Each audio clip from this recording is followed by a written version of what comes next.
Grandpa, were you on the ark with Noah? No, dear, Grandpa wasn't on the ark with Noah. Then why didn't you drown? Mr. Contest Chair, fellow Toastmasters, and sympathetic guests, this past February, I turned 62. I know, I don't look a year past 60. But I'm here to tell you that 62 can be the new 22 if you and I are willing to really live. It's what Dylan Thomas meant when he wrote, "Do not go gentle into that good night. Old age should burn and rage at close of day. Rage, rage against the dying of the light." Now you may think that means I've decided to get serious about health and fitness. I tried that when I turned 60.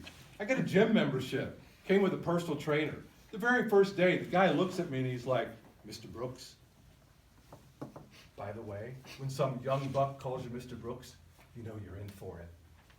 Mr. Brooks, we got to get your heart rate up. Give me 10 push-ups."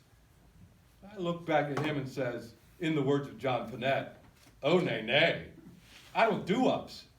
I do downs." Sit down, lay down, play blackjack, I'll double down. Give me a Big Mac, I'll wolf it down. Put on a little music, I'll boogie down. And I'll do ups. Well, as you may have guessed, that ended that membership. But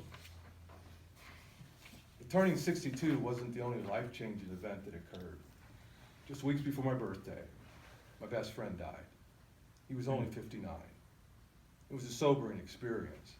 I'm the minister at the church where he attended. I'm trying to lead the family in prayer when you're asking the same questions. Why? How?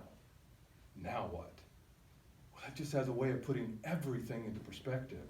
And as a result of that, I vow that with whatever time God gives me, my life from 62 on will be different. Because in the words of William Wallace, every man dies, but not every man really lives. And isn't that what we want? Surely it is. To really live?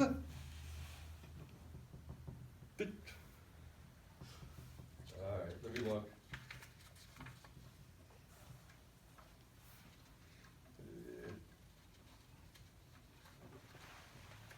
That's rough.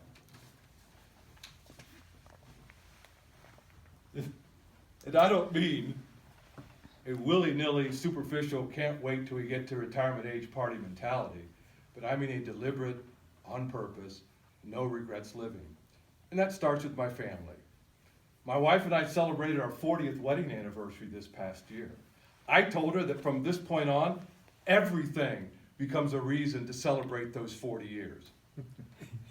When we wake up in the morning and smell the oatmeal, we celebrate. When she gets extra bucks from a CVS purchase, we celebrate. When I balance the checkbook, nope, that never happens. But each day becomes a gift and an opportunity for both of us to really live. Would you allow me to testify just for a minute? 40 years went by like that. Yep. Some years were an eternity. Others were an instant. But all of them are gone, never to be repeated, only to be remembered. What memories are you creating? And that's why the best way to really live is by loving people. Now, as I said, that starts with my family. God has blessed us with 5 children and 11 grandchildren so far. What's that? You'd like to see a picture of them? Oh. I have a couple. Look at my lovely wife right there. And there's our 5 children, 4 girls, 1 boy. If I could just get my hand to stop shaking. And the boy is a chip off the old block. Look, he's had 5 children of his own. This one here, Kayla. It's true, right? That's what's said in Toastmasters stays in Toastmasters. I know you're not supposed to have favorites, but Kayla holds a special place in my heart. We've helped raise her from a child to a beautiful 12-year-old little girl now.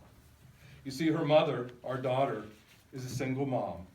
And I guess you could say I've been the male influence in her life.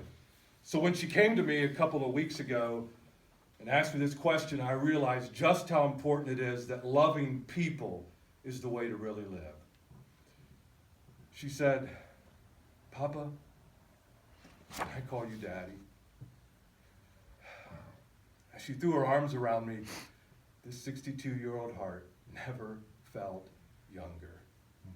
Fellow Toastmasters, when we give ourselves to something, nope, strike that, to someone other than ourselves, it's as if we discovered the fountain of youth, except this fountain is filled with love, a love that knows no bounds, a love that sacrifices my wants and desires for their needs, a love that can change our world as it flows from me to you in a selfless, life-giving way.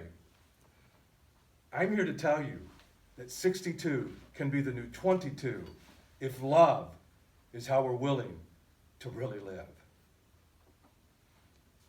Grandpa? Yes, dear. Did you have a pet dinosaur? Mr. Contest Chair.